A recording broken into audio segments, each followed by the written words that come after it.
अस्सलामुअलैकुम वरहमतुल्लाहि वबरकातुहू। मेरे अज़ीज़ दोस्तों, आप सबका खैर मक़दम है हमारे YouTube channel Khalid Zafar Nadvi official में। पिछली वीडियो में हमने आपको तख्ती नंबर 2 मुरक्कबात पढ़ाया था। आज इंशाअल्लाह हम आप लोगों को तख्ती नंबर 3 हरकात पढ़ाएँगे। अऊज़ु बिल्लाहि मिनश शैतानिर रजीम, बिस्मिल्लाहिर्रहमानिर्रहीम। तख्ती नंबर 3 हरकत। हरकत की जमा है हरकत। अब यहाँ पर ये जान लेते हैं कि हरकत किसे कहते हैं। नीचे इन्होंने यहाँ पर ये लिखा हुआ है, ज़बर ज़ेर पेश को हरकत कहते हैं।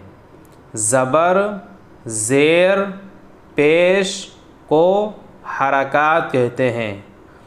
अब यहाँ पर ये जान लेते हैं कि ज़बर किसे कहते हैं। आप ये जो देख रहे हैं, इस पे ये जो लगा हुआ है इसको बोलते हैं ज़बर। बा पर लगा हुआ है, ये ऊपर जो लगा हुआ है तिरछा तिरछा डंडा, इसको बोलते हैं ज़बर।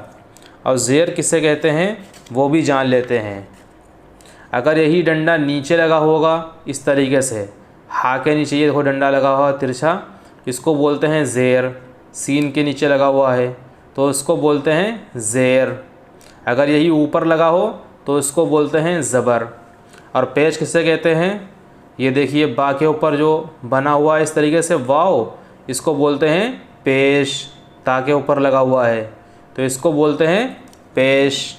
तो अब यहाँ पर इतनी बात तो समझ में आ गई कि ज़बर ज़ेर पेश किसे कहते हैं, यही बात समझ में आ गई। अब ज़बर ज़ेर पेश को हरकत कहते हैं। अगर आपसे कोई पूछे हरकत किसे कहते हैं तो आप ये बताइएगा, ज़बर ज़ेर पेश को हरकत कहते हैं। अब दूसरी बात यहाँ पर ये जान लेते हैं, ज़बर ज़ेर पेश को जल्दी पढ़ें।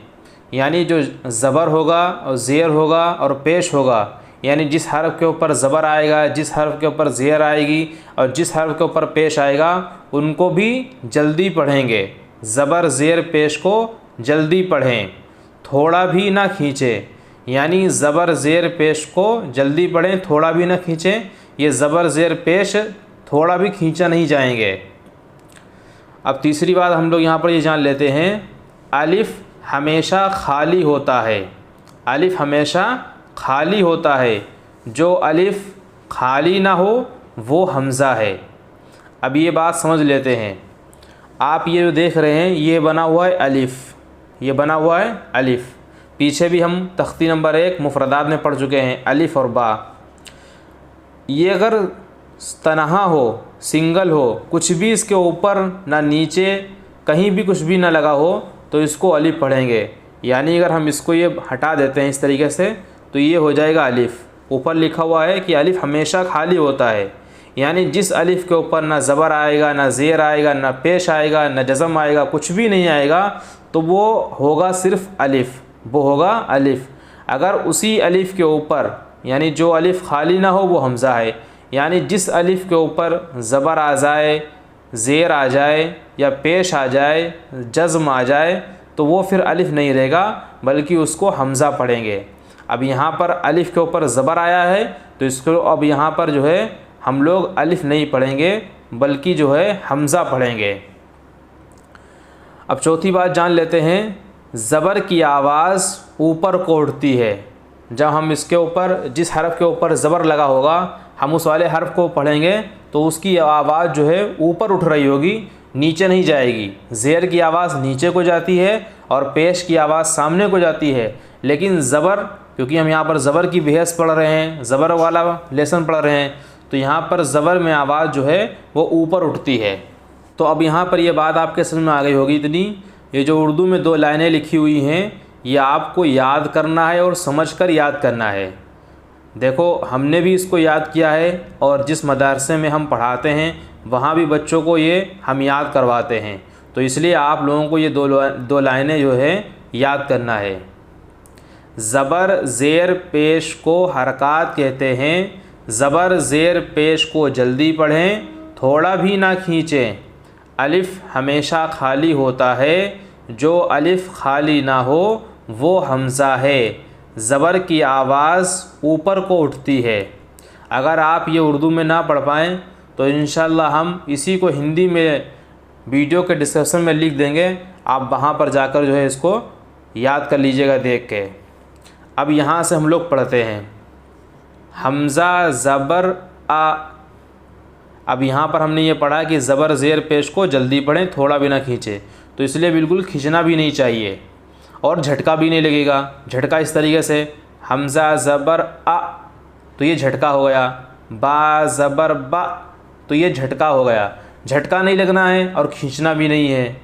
हमज़ा ज़बर आ, बा ज़बर बा, ता ज़बर ता, सा ज़बर सा, जीम ज़बर जा, हा ज़बर हा, खा ज़बर खा, दाल ज़बर दा, दाल ज़बर दा, रा ज़बर रा, ज़ा ज़बर ज़ा, सीन ज़बर सा, शीन ज़बर शा, स्वाद ज़बर सा, ज़्वाद ज़बर ज़ा, त्वा ज़बर ता। एक साहब की हम यूट्यूब पर वीडियो देख रहे थे तो वो ये पढ़ा रहे थे त्वा ज़बर त्वा। त्वा ज़बर त्वा नहीं होगा, त्वा ज़बर ता। अब यहाँ पर एक बात और भी जान लेते हैं, ता ज़बर ता और त्वा ज़बर ता। सिर्फ फ़र्क इतना ये है कि ता की आवाज़ बारीक होती है और त्वा की आवाज़ मोटी होती है। ता यहाँ भी निकलेगा और ता यहाँ भी निकलेगा, लेकिन यहाँ पर जो ता निकलेगा ता ज़बर ता ये बारीक पढ़ा जाएगा और त्वा ज़बर ता यहाँ पर जो ता निकलेगा वो मोटा पढ़ा जाएगा। ज़ुआ ज़बर ज़ा, आइन ज़बर आ, गैन ज़बर गा, फ़ा ज़बर फ़ा, क़ाफ़ ज़बर क़ा, कैफ़ ज़बर का, लाम ज़बर ला, मीम ज़बर मा, नून ज़बर ना, वाव ज़बर वा, हा ज़बर हा, हमज़ा ज़बर आ, या ज़बर या ज़बर या। अब जो हम लोगों ने हमज़ा ज़बर आ से लेकर या ज़बर या तक जो पढ़ा है वो हिज्जे लगाकर पढ़ा है। अब बग़ैर हिज्जे के पढ़ेंगे और इसकी बार बार प्रैक्टिस करना है ताकि हमारी ज़बान इन अल्फाज को निकालने के लिए और जिस तरीके से चाहा जा रहा उस तरीके से ज़बान हमारी रवा हो जाए। और इसी तरीके से अगर हम इस पर कायदे पर मेहनत करेंगे तो इंशाअल्लाह कुरान पाक जब हमारा पहुँचेगा सब वहाँ पर तो हम बहुत अच्छे अंदाज में कुरान पाक को पढ़ने वाले बन जाएंगे। हमने पढ़ा था हमज़ा ज़बर आ और बा ज़बर बा, तो अब इसमें जो आवाज़ निकल रही है यानी बा ज़बर बा तो उसको पढ़ना है। वो इस तरीके से पढ़ेंगे आ, बा, ता, सा, जा, हा, खा, दा, ज़ा, रा, ज़ा, सा, शा, सा, दा, ता, दा, आ, गा, फ़ा, क़ा, का, ला, मा, ना, वा, हा, आ, या। इस तरीके से इसको पढ़ेंगे। अब हम लोग पढ़ लेते हैं मश्क़। यहाँ पर एक एक हुरूफ दिया हुआ था, उस पर ज़बर लगा हुआ था। अब मिलाकर हुरूफ आएंगे, उनको पढ़ना है। मश्क़, दाल ज़बर दा, रा ज़बर रा, दारा, सीन ज़बर सा, दारा सा, वाव ज़बर वा, दाल ज़बर दा, वदा। यानी जो इन दोनों में आवाज़ निकल रही है वा और दा, उन दोनों को मिलाना है। वदा, आइन ज़बर आ, और इसमें आवाज़ निकल रही आ की। अब वा दा आ, इन तीनों की आवाज़ को मिलाना है, तो ये हो जाएगा वदा आ। बिल्कुल खींचना नहीं है, क्योंकि ज़बर ज़ेर पेश को जल्दी पढ़ें, थोड़ा भी ना खींचें।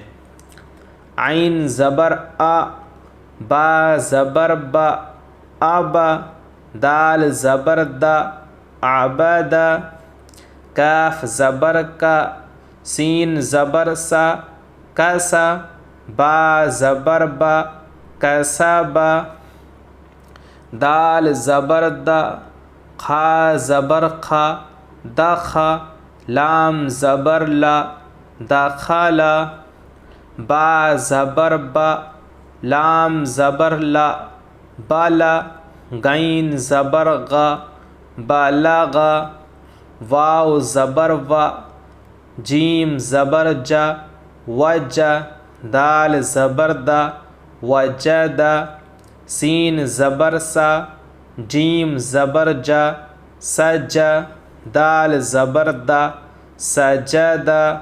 अब हम लोग इनको बगैर हिज्जे के पढ़ लेते हैं, तो ये हो जाएगा दरसा वदआ आबदा कसबा। बिल्कुल भी खींचना नहीं है, क्योंकि सब पर ज़बर लगा है। और ज़बर ज़ेर पेश, इन तीनों को जो है जल्दी पढ़ेंगे, थोड़ा भी ना खींचेंगे। दखला बलगा वजदा सजदा। उम्मीद करता हूँ दोस्तों ये वाला सबक आपको अच्छे समझ में आ गया होगा। अब तख्ती नंबर 3 जो हरकत है वो 3 पेज के अंदर है। एक के अंदर ज़बर की भेस आई है, और दूसरे के अंदर ज़ेर के बारे में बताया गया है, और तीसरे में पेश के बारे में बताया गया है। तो हम इसको तख्ती नंबर 3 हरकत पार्ट नंबर 1, तख्ती नंबर 3 हरकत पार्ट नंबर 2, इसी तरीके से पार्ट नंबर 3 करके वीडियोस बनाएंगे, ताकि आपको कोई प्रॉब्लम ना हो। और थोड़ा थोड़ा पढ़ाएं, और थोड़ा थोड़ा पढ़ेंगे इंशाल्लाह, अच्छे से पढ़ेंगे तो हमारा जब कुरान पाक पहुँचेगा हम तो कुरान पाक को अच्छे अंदाज से पढ़ने वाले बन जाएंगे। अस्सलामु अलैकुम व रहमतुल्लाहि व बरकातुहू।